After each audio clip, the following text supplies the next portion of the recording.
Good morning, friends.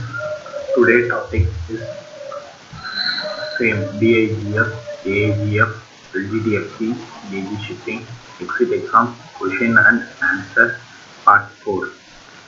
So this question is part 4. Up to 60 questions are discussed in the previous videos. Who are not seen, please see that other videos also. It will be very useful to you and it gives more information about the exams, and some of the key points I already told, like the answers which are showing mostly both A and B. Please click that answer both A and B, and also all of the above. Most of the answers which is mentioned, all of the above is correct answer. And other key point is the answer if you don't know, and if the answer is so long, that would be the correct answer. And people, please download IGF code. Most of the questions are coming from the IGF code. They are taking blindly the two lines and putting dash or something like half a sentence, then they giving the options A, B, C, D. So you have to read out one time the IGF code broadly to get into the correct answer, to have some idea about it. If any answers, if you don't know, you know the question, just refer the IGF code, it will be easy. And also if I made any questions wrong, I will keep updating the answers with reference to the IGF code again, and I will update you. Okay friends, and also you people can also put the comment if any answer you found it is doubt or it is incorrect or wrong. I will check and I am very sure I will update you without any delay as early as possible. Okay, let me get back to the questions. Question number 61. For engines fitted with ignition system, what would the correct operation of ignition system on each unit shall be verified? Options are: option A, prior to admission of gas fuel; B, after admission of gas fuel; option C, every 3 months; option D, as time permits. Answer is option A, prior to admission of gas fuel. So in order to identify the correct operation of ignition system before admission of the gas fuel system, we have to check the engine, all timings, and the VDC, TDC conditions. Others are matching at the time of admission. So it can be verified before prior admission of the gas fuel. We have to verify it. Okay. Next question is the most important step in risk assessment is A, calculating risk; B, be positive and do the job; option C, hazard identification; option D, not to do any operation. The answer is hazard identification. Any risk, if there is a hazard, then only we carry out the assessment. So the risk is directly related to hazard. When you identify the hazard, then only you can carry out the assessment, like what is the risk in it, how to nullify or reduce the risk factors, the probability, consequence, everything will be calculated accordingly. So the answer is hazard identification. Okay. Question number 63. Fuel preparation room or compressor room, if arranged, shall be located on an open deck unless requirement of this. Option A, code for tank connection space; option B, code for tank connection space; option C, code for tank control space; option D, code for tank containment space. The answer is code for tank connection space. Sometimes you will get the options like both A and B, so you can, don't worry, you just click the correct wordings. So most of them are, both are A and B are correct, so you can go with A or B. Some questions are like that, so you have to go with it. So code for tank connection spaces is the answer.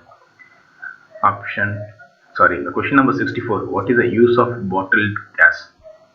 Option A, fuel for heating; option B, cooking in remote location; option C, both A and B; option D, none of the above. Answer is option C, both A and B. So bottled gas can be used for heating and also for cooking in remote locations. At our homes, villages, we can find this. For the fuel tank fitted with pressure relief valve, which can be set more than one set pressure, what is provided for each set pressure? Option A, safe pressure alarm; Option B, medium pressure alarm. Option C, high pressure alarm. Option D, low pressure alarm. The answer is high pressure alarm. So safety valve before lifting one more set pressure, what we are keeping is high pressure alarm. Normally this high pressure alarm used to come well before the pressure relief valve open, so we can act early to control the pressure inside the tank. Question number 66. To enter a hazardous area from a non-hazardous area.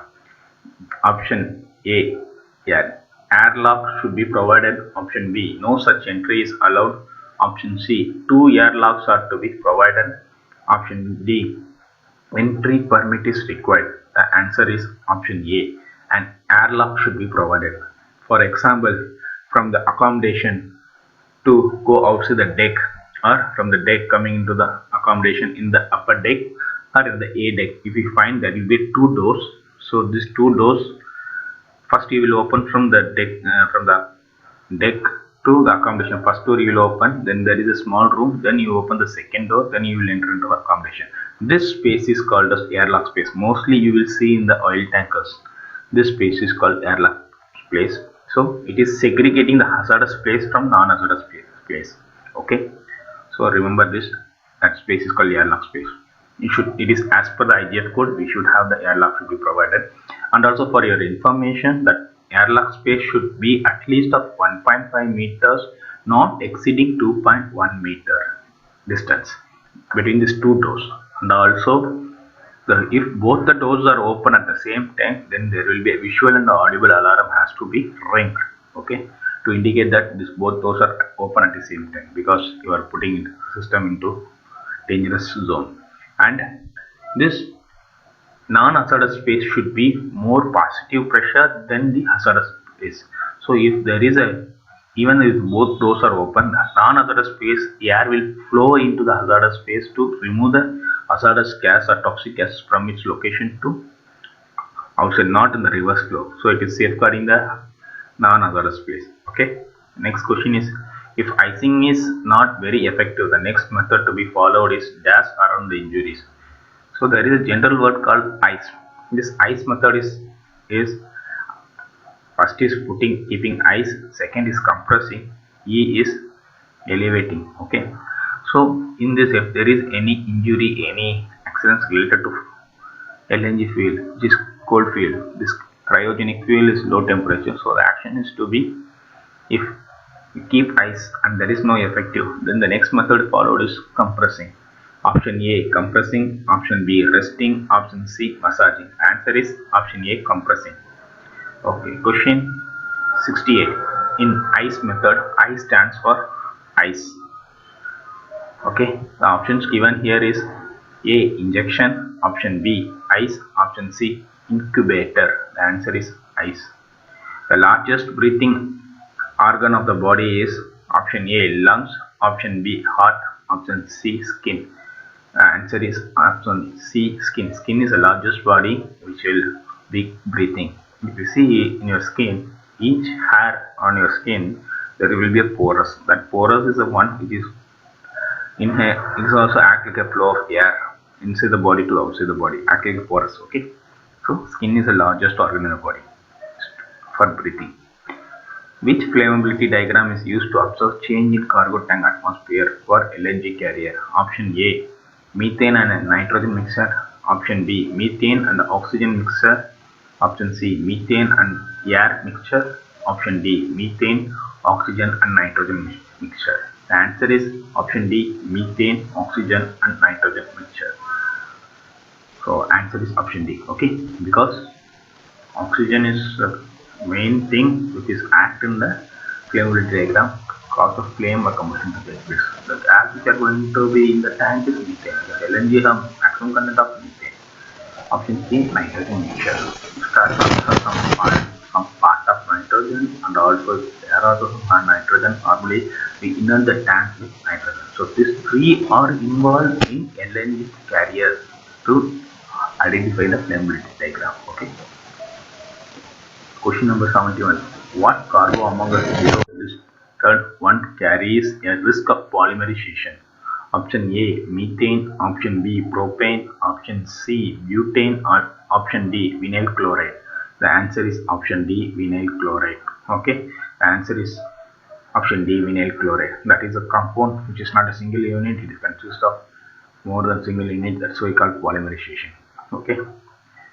Question number 72. Ethylene carriers use option A, semi-pressurized and refrigerant tanks.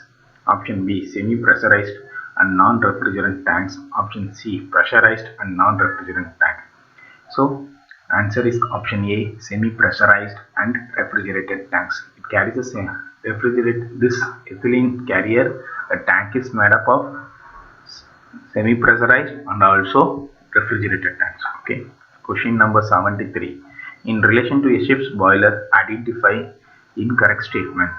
Option A. Radiant heat from the heating surface is absorbed and passed by conduction to the water inside the tubes. Option B. Convection current in the water completes the transfer of heat from burning fuel to the water. Option C. All three forms of heat transmission do not occur in the boiler simultaneously. The amount and arrangement of heating surface determines size, shape and form of the boiler. Okay, this is option D. Okay, the answer is option C. Okay, for correction, answer is option C. All three forms of heat transmission do not occur in the boiler simultaneously. Actually, it is like all three forms of heat transmission will be occurring in boiler simultaneously. The three forms of heat transfer is convection, conduction and radiation. Okay. Question number 74. A vessel loads a cargo of ammonia and obtains MSDS for ammonia from shipper. Which of the following information is available in MSDS sheet? Option A. The synonyms of ammonia is marsh gas. Option B. The main hazard of ammonia are toxic and corrosive. Option C. The main hazard of ammonia is flammable. Option D. The chemical formula is methane. The answer is option B. The main hazards of ammonia are toxic and corrosive. So this is mainly we required in the MSDS sheet. This should be known to us because it is toxic in nature and also corrosive in nature. So we have to take precaution accordingly. Okay. Question number 75. Accident release measures in MSDS will not include option A. Personal precautions, protective equipment and emergency procedure. Option B. Methods and material for containment and cleaning up. Option C. Instruction for informing immediate authorities on accident release. So this is not mainly required to relate to the safety. Okay. This is not a primary action. So option C is the correct answer, which is not related in the MSDS. Okay, instruction for informing immediate authorities on accident release is not major requirement and it is not related to a safety of you or a ship or to the end person. So option C is the answer. Question number 76. Which law states that the sum of partial pressure of the constituent gases of a mixture of a gases is equal to the total pressure of the gas mixture? That is, partial pressure of each gases is equal to total pressure of the gas mixture. Okay, which law is telling here? Options given are option A. Boyle's law, option B. Charles law, option C. Gay-Lussac's law, option D. Dalton's law of partial pressure. The answer is option D. Dalton's law of partial pressure. Okay, the answer is option D. Question number 77. The outlet from the pressure relief valve shall normally be located at least dash from the air intake, air outlet or opening to the accommodation. Option A 5 meters, option B 10 meters, option C 12 meters, option D 15 meters. The actual answer is option B 10 meters. Okay, it is given in IGF code. Question number 78. The sum of the gauge and atmospheric pressure is option A absolute pressure, option B vacuum pressure, option C atmospheric pressure, option D critical pressure. The answer is option A absolute pressure. Absolute pressure is equal to gauge pressure, which is shown in the pressure gauge, plus and atmospheric pressure, which is normally in the atmosphere. Okay. So question number 79. Dash refers to the tank which is filled over the full tank. That what he is trying to say is your normal LNG bunker tank, if it is full, where this tank, the LNG will go into it. After activating the alarm, high level alarm, overfill alarm, where this refrigerant will go? That is the question. The options given are option A, overflow tank, option B, spilling tank, option C, flowing tank. The answer is option A, overflow tank. Question number 80. Dash is a standard measurement of atmospheric pressure with respect to 760 mm or 29.9 inches of mercury. Option given are option A 912.5 millibar, option B 1012.5 millibar, option C 1212.5 millibar. The answer is option B 1012.5 millibar is the atmospheric pressure. Okay guys, thank you. If you like my video, if you want to see my update continuously, please subscribe my channel, and whenever I'm updating, please look into the new video and get benefit from it. Thank you guys.